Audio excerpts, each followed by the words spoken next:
welcome to another ep of Cappy Hour.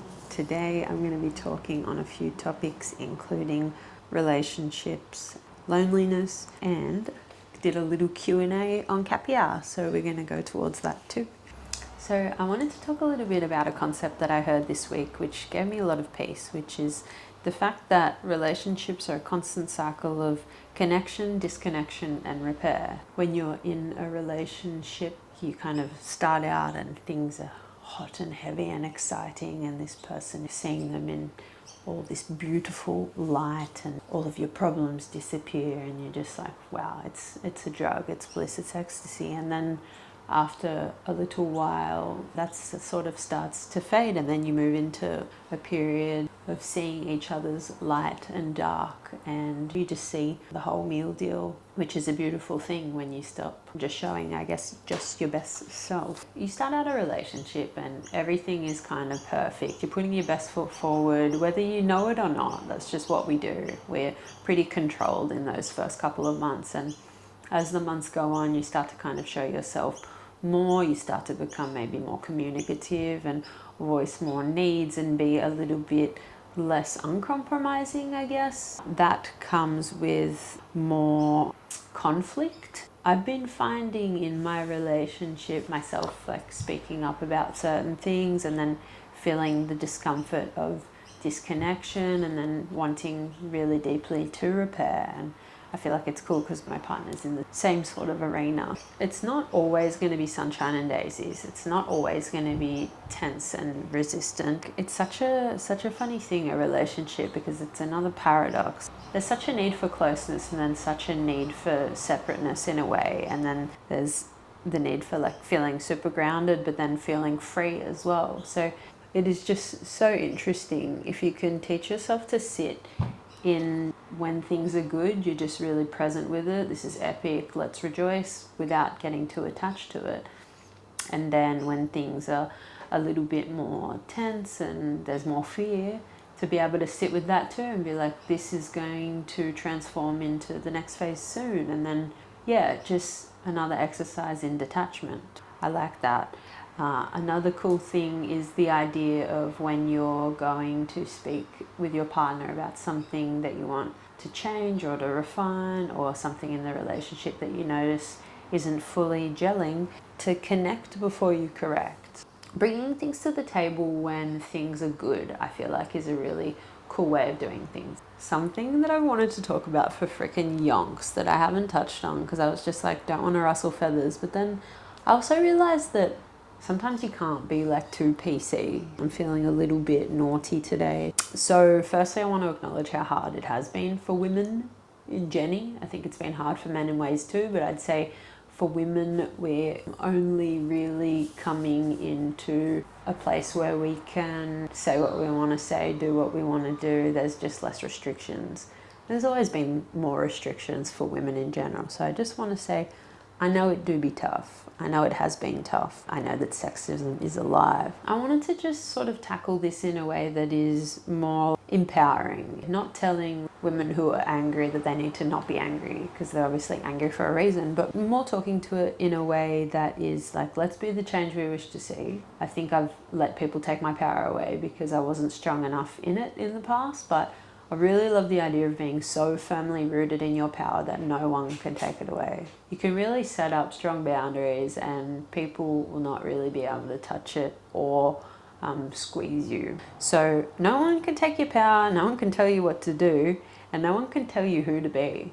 Women feel held back, or they feel like somebody made me feel small, or you can't control the way that people treat you. You can control who you're surrounding yourself with. You can control whether you're going towards anger and fueling the fire.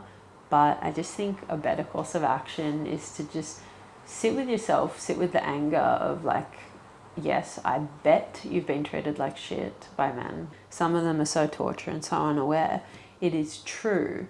But I just can't help but feel like we all need to be the change we wish to see. So what about sitting with that anger, transforming it, processing it, and then probably sitting with the sadness that's underneath that. I think underneath all of that anger is just the want to be like nurtured, and the want to be seen, and the want to be cared for and to be respected, which is extremely fair. I think feel that anger and then move on to the next thing, and like don't let anyone hold you back. I just think the hating men movement is a really heavy one, and the more you hate men, the more you're going to attract men in the same kind of caliber. So if you can change the inner monologue to just like being curious about men, or just being like, ooh, I think again it's a polarity. We actually wouldn't exist one without the other. We actually need each other. I wanted to talk a little bit about loneliness, just like sort of reflected on it, and I just feel like some seasons are for deep connection to others, and others are seasons for deep connection to self and introspection, and if you're lucky you'll get both at once, but it's not always going to be the case at all. So I think connection is like a fundamental core need. When we don't have that, it's just normal and common, but it's painful. And yeah, I think we're just meant to be around people, be around tribes, and just bounce ideas off each other and just be together. So I'm not attached to the fact that I'm experiencing a lonely time at the moment, and I know I have deep faith that it'll wrap back around. But yeah, I think when you're in it, it's a little bit like, oh, I wouldn't mind having like a really good girlfriend that I could just hang out and just be fully besties with, and just talk about everything and just do everything together. Like, what a treat. But it's just not the season for that. And different people will give you different things, and that's special. And for me, I'm looking at it as more being in a season of like, where can I give more in my work and in kinesi and things like that, and where can I be like, my mum said it well, like, where can you be a big sister? And I thought that was really cute. I got a question on Capia just before, which was, what do I do if I don't know what to do? And I thought that was really cool, because I've sort of been in a similar headspace of just being like, wow, I'm having a little bit of trouble trusting intuition because my head's been in its racing era. So I thought, what do I do if I don't know what to do? I think the best course of action is always stillness when you don't know what to do. It's always patience and acceptance of what is, like naming it, being like, wow, I'm in a period of just not having full clarity. And then realizing as well that no decision is the wrong decision. It's just cool that you make a decision. If there's something that is calling your attention, if we're talking about purpose or something like this, what's calling? Sometimes there'll be two things at once, and you'll be like, oh, I'm scared to take the wrong route. Like, I think it's good to just sometimes pull trigger and just go towards one and know that you'll be redirected. You can't really make a wrong call. And lists are another big one, like pros and cons of what the action forward is. Just feeling into what it would feel like to make that call. I think being really kind of careful with who you ask about the thing that it is that you don't know what to do. Watch out, because you will get so much different advice. Kind of, again, something where you need to sit with self and just ask, and yeah, start conversations without being, I guess, attached to what the person's going to say. Yeah, feel into it. Easier said than done, but yeah, when the thoughts are still, that's probably when it comes through. And then yeah, it's just about action, balancing the faith in the feminine and the action in the masculine.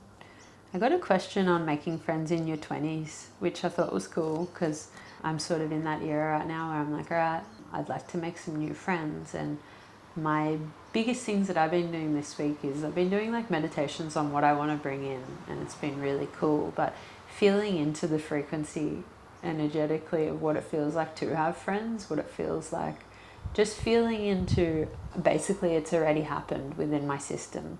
That's kind of like the woo-woo way of just wiring yourself and getting yourself ready for it. And instead of being like, I'm lonely, I'm feeling heavy, I'm feeling just, yeah, disconnected from people, being more like, ooh, what would it feel like? Oh, that'd be really nice to have a really good girlfriend, or to have a big group of friends where we could go adventuring or whatever.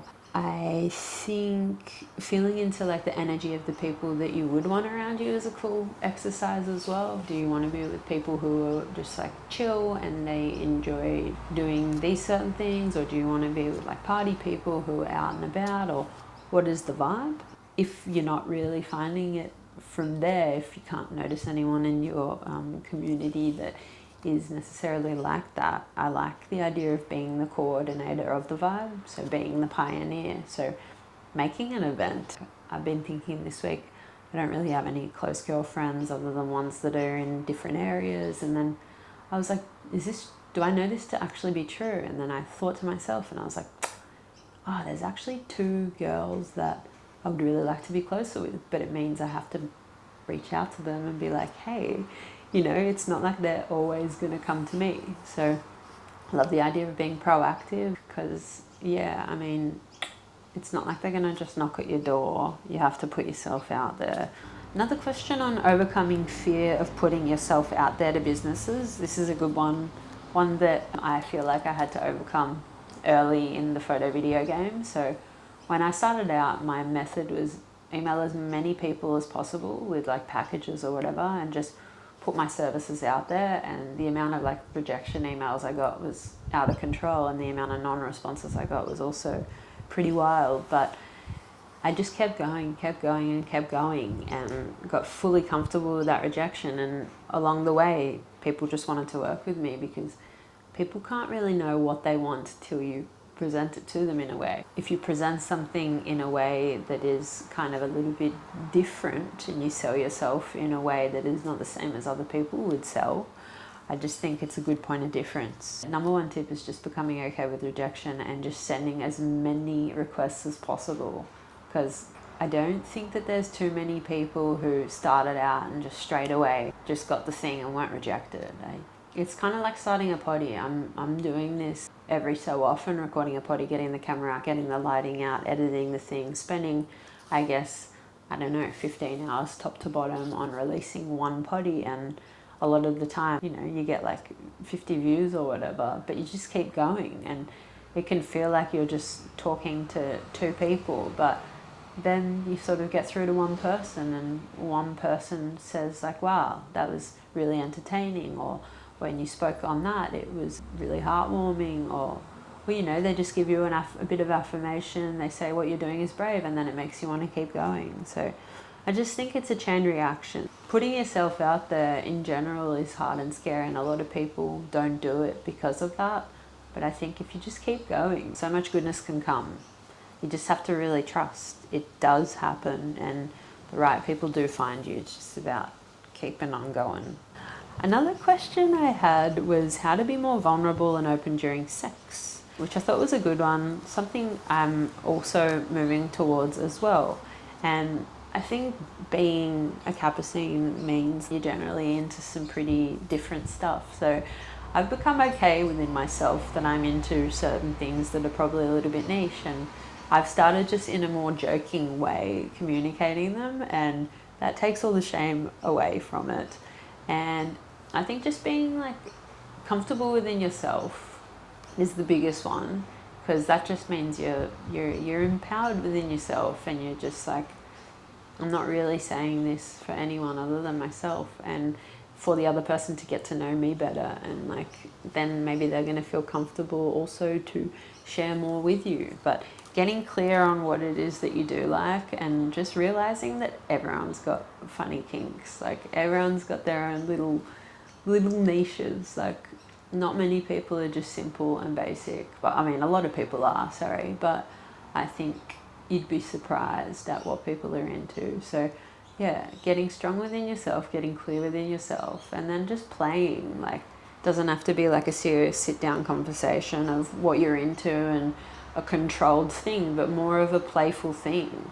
Asking like, would you be into this? Turns out I'm into this. Leading with vulnerability. I know you are a big advocate for vulnerability. It's just about just challenging yourself to say the thing. And like something that I want in the next phase in my nervous era, something that I'd like more is to communicate more during the act, to just yeah, just be a bit more playful and laughing and things like that. So I'm gonna just chat and we'll see. Maybe my boyfriend will put tape on my mouth and say shut up, but maybe he'll be open to it too. We shall see. I wanted to touch a little bit on choosing love over fear, because oh my god, mummy has been in a state of fear recently. I just feel like end of the year, you're just wrapping up, all the lessons are just like building up and building up and building up, and then the universe just goes, are you really done with this? Are you really going to put it down? And it's just almost like you can feel it in every nook and cranny of your body, and you're just like, I thought I was done with this shit. But then it's just like, surprise. So something I've really been enjoying is just being like, when my mind is racing, nothing good is going to come. Nothing good is going to come. And just in that moment, catching it and being like, we're choosing fucking love. We are choosing love for self. We're choosing love for other. We're choosing forgiveness, peace, trust, surrender, faith. Whatever it is that you click with, that's what we're choosing, because nothing good ever came from a racing mind. I swear to God. The only good that came from a racing mind was action or stillness. But it's got to be transformed, because the racing mind is literally just fear, and then the soft mind is intuition, I find. So coming back to love, coming back to love, coming back to love, coming back to breath, coming back to journaling and these practices that are grounding is the secret to just transforming the emotion and transforming the discomfort. I love that. I can't believe how much fear there's been for me, and me just going like, you know, you get so attached to thoughts and you're like, like I'm feeling so resistant. You really just believe every single little thing that your mind's saying, and then, you know, you move through it, and then, you know, it transforms, or you suppress it, whatever, whatever you're into. Any tips of the week? Let me think you do. Tips of the week include positive affirmations. Rewiring the mind with positive affirmations is big. Like, if you're somebody who has a lot going on in their mind, I'd say the majority do. There's a few lucky ones that don't have too much going on there. They're just born a little bit stiller in the mind. Must be nice. But positive affirmations just generally rewire your whole system. So I've written a few positive affirmations on a piece of paper in the room next door, but they're simple. My thoughts are my friends. Things like, I attract peace, I attract abundance. It doesn't have to be cringe like this. I'm saying them in the lingo that I don't really like, but yeah, just willingness, forgiveness, just these reminders, because otherwise we get so caught up in fear that we get lost in it, and then we live our whole life fearful, and then yeah, before we know it, we're fucking 80 years old and we're looking back just going, shit, I wish I loved a bit more, I wish I trusted more, I wish I'd wired my mind to be a little bit more abundant. So yeah, that's my hot tip of the week. Second hot tip is getting a grip and forgiveness. Anyway, thanks for listening.